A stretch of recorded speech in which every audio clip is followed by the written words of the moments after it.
Let's make a messy Christmas bow. We'll be using a variety of different ribbons. It doesn't matter what kind you use. It just needs to be wired for the 1.5 inch wide ribbon, and you don't want to use anything wider than 1.5 inches.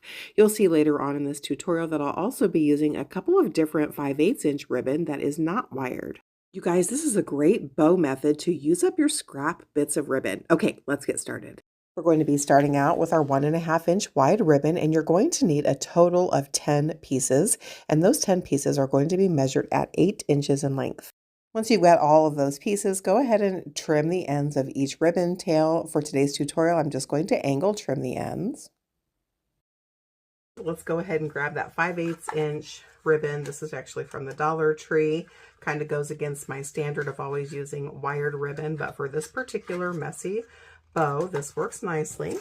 And we're going to want 2 pieces of each. We may add more, but let's start with 2 pieces of each, cut at 8 inches, and angle trim those ends, just like we did with the wider ribbon. While I'm cutting and trimming these last bits, guys, are there any bow tutorials or specific bow styles that you would like for me to do a tutorial on? Drop me a comment and let me know.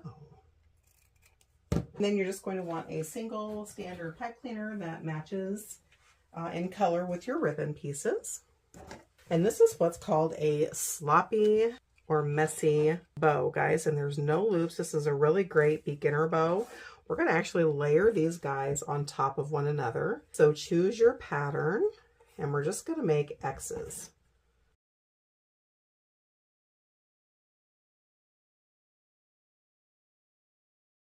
You'll just want to make sure that the 1.5 inch ribbon strips are on the bottom and the 5/8 inch ribbon strips are on the top.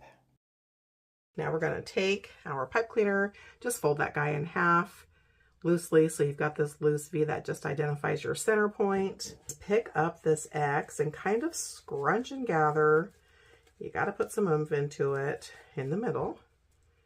And then we're going to wrap our pipe cleaner right around this bow stack. As you're cinching it up, just make sure that it doesn't get curled up or squirrely.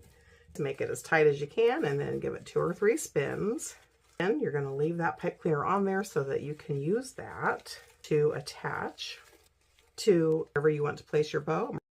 So just take a few minutes and really pull all of those tails in different directions so there's lots of whimsy and lots of different heights, and you're going to have a super cute, messy, easy to make Christmas bow. What do you think?